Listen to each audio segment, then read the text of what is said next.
up, folks? This is a summary book list review. Yes, that's what I'm doing. I have read 79 books in 2023 as of December 6th. So technically, this isn't all the books that I read. We're gonna say 79 because that's how many I've finished by the filming of this video. So yeah, let's get into it. Let's make it snippy. Surrender to your life experiences and you will figure it out. Written by a white guy. Surprise, surprise. A group of Asian Americans are brought together to rob museums across the world for Chinese zodiac art pieces to be returned to China. What does love constitute? Everything. Consensual non-monogamy is often misunderstood. This has great lessons on creating and maintaining relationships of all kinds that we could all learn from. Third installment of Shady Palms, murder mysteries, and honestly, a little predictable. A collection of mini gems from Naval Ravikant's Twitter interviews and his book recommendations. A darker collection of poems that are abstract and dystopian about the climate. An immersive story about friends building video games and worlds together. The trio goes on a mission to dismantle the biggest tech and social media companies in the world, which have the most influence due to their addictive tendency. It takes place in space and follows characters as they reconstruct regions while revisiting their own memories. Third book in an Asian American romance series, and probably the best writing out of the three that I have read, with surprisingly the least amount of sex than the other books. Jay Shetty's guide to integrating monk practices in the modern world with self-reflection exercises abound. Two boys and their meet cute as they experience a New York summer together. The lives of various indigenous characters and the day that they all meet, and it's so compellingly written. This is just a really quick plug. I have a podcast with my friend Sarah called Contain for the thoughts and feelings we cannot contain. I'm gonna link that in the description. Okay. I'm gonna let me get back to me in a video. Sequel to What If It's Us, and the continuation of the love story of the characters with more development on the friendships and honest conversations that you have to have with your exes. A series of life lessons from a Lebanese American author in the 1900s. An ancient Hindu text about a battle and the lessons that we can learn from those choices. 5 warning signs to look out for when looking at CEOs, including when they prioritize their ego and self-promotion over the good of the company. This is a love story about 2 young boys living in Texas in the 1980s. Their parents, love, unity, and the reality of the world and universe outside of just themselves. The main character is a black woman that spends the entire book reconciling a decision that she made when she was 17, and the things that family will do for one another to protect each other, themselves, and their image within their communities. Speaking from the black experience in the UK, the main character grapples with the weight of his identity and love. Matthew Perry, rest in peace, aka Chandler Bing, and his life as an actor, his relationships, and largely his abandonment and his sense of not feeling good enough, leading to many years of addiction. A New York teenager's parents decide that she is going to leave junior year to move to South Korea, and it is a journey of realizing that home is multifaceted and very much intertwined with our identities. A lesbian retelling of Cinderella, Ash's story centers on the grief of losing her parents and her sense of self before she can even consider being loved and loving herself again. A multi-dimensional assessment of the self to determine success, happiness, and a trajectory that harnesses your skills and your desires. A teen love story between the new girl in school and the athletic jock captain dude of the robotics team as they meet in the robotics team. a graphic novel depicting what it's like to be an American-born Chinese, an ABC, juxtaposed with a mystical monkey king experiencing similar lessons of self-hatred due to the othering of the outside world. How to automate your finances, breaking down your paychecks and expenses, and making it a no-brainer system. A comprehensive book on every kind of bond terminology used in that market and how to research, purchase, and grow bonds. Understanding that life will not guarantee you a one-track path, but sometimes one that no one has forged before might find you. Two men, Colonel and Surit, navigating the bureaucracies of a world in space as it struggles for beginning a war. Written by an author with autism, a teenager actually, with an endearing explanation of why he is the way that he is and why others like him act in the way that they do too.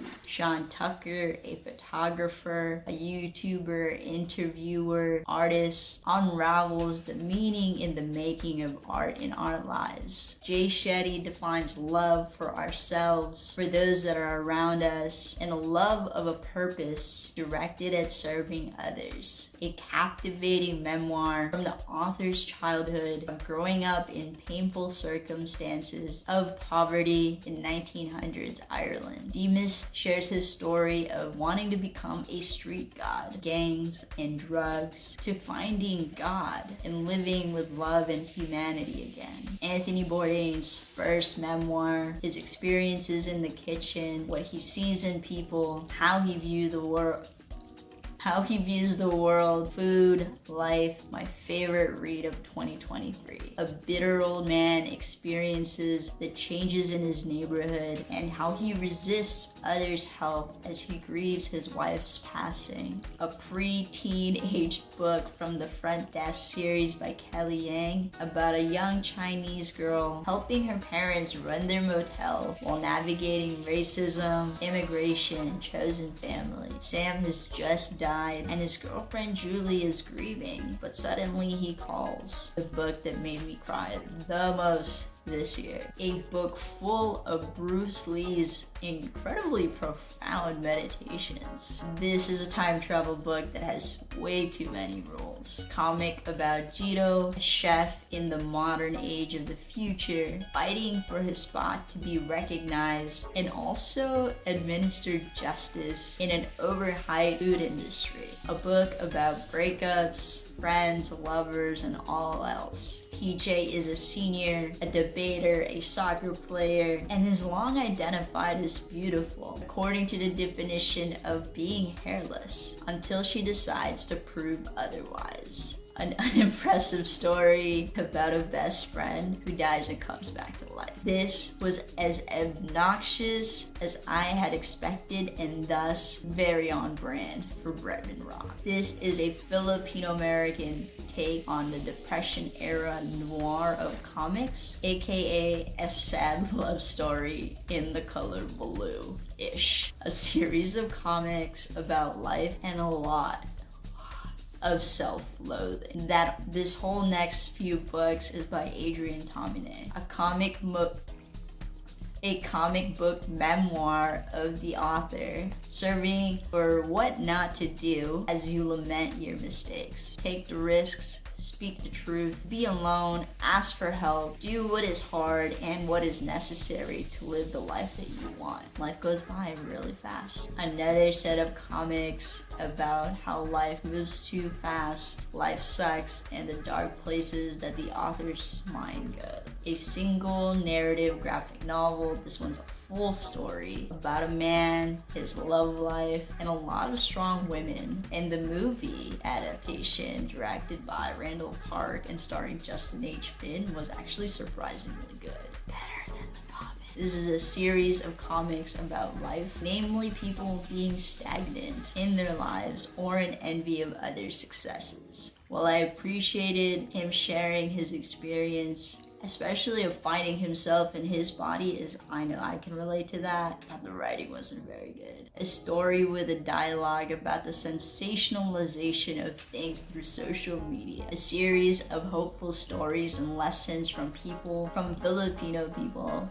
hiding from the Japanese during their occupation. Strategies on modeling a world in which we are not alone, nor should we be expected to work alone. A great book. It is a Gallup study of 80,000 managers that were interviewed to find who and what is the best manager. I have a video coming out about that. This one's in the title. This is a sequel to an absolutely remarkable thing. Honestly, this was weaker than the first because it jumped around too much in trying to have the perspective of multiple characters throughout the whole story. Written by a South Asian woman, a series of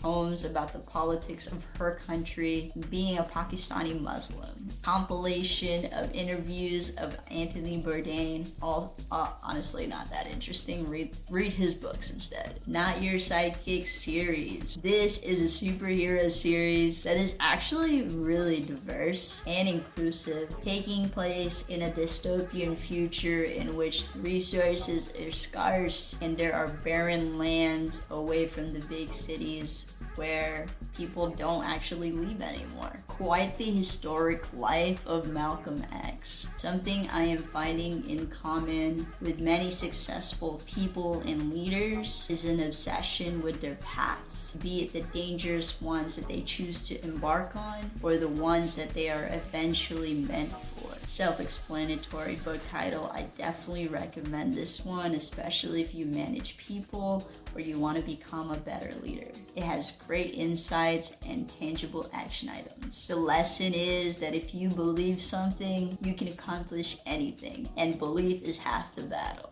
But I personally think that Buy This, Not That, and Die with Zero are better financial books. A first-person retelling of the Japanese invasion of the Philippines from a woman who essentially becomes an informant to the Japanese in order to survive. Told from 3 perspectives, this is a beautiful book about the lineage and history of an Iranian-American family. This is a very sweet enemy-turned-lover story between a high school girl and a famous actor, but much more about the girl's need to define herself outside of her parents' expectations. This is an invaluable book for creators on how to make things go viral through creating great systems for your ideas and your execution. This was my favorite nonfiction, like personal development.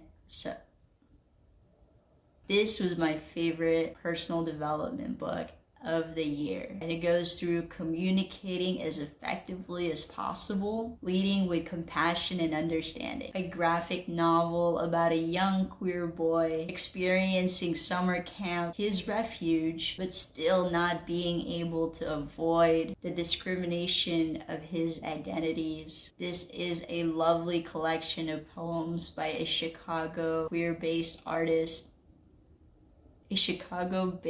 queer young adult navigating the world as they find themselves. A book capturing the vulnerability required to maintain clients and your work. I actually did a video on this, but instead talked about friends and vulnerability instead. Who are we outside of our parents' expectations? A quirky book depicting a man's life in list form. The funniest book I read all year. A story about a Midwest Native American community experiencing belonging, responsibility, and the impact of drugs on their community. So that's my list, 79 books. It is wild that I even read that many this year, but I wanted to go over like a few of my really favorite books for you to think about. 21 Truths About Love by Matthew Dix. Funniest book I read all year. Book that made me cry the most is You've Reached Sam by Dustin Tao. My favorite book that I read period was Kitchen Confidential by Anthony Bourdain. And then my favorite personal development book is Nonviolent Communication by Marshall V. Rosenberg. I will say that reading has helped my memory so much. It has helped me identify and understand more people's perspectives. Even when I am in conversations with people, I think from the perspectives of all the people's voices that I have read from and the different ways that they would approach a conversation. I'm a much more well-rounded person because of all the books that I read. So hopefully you enjoyed this video. I'll see you next year.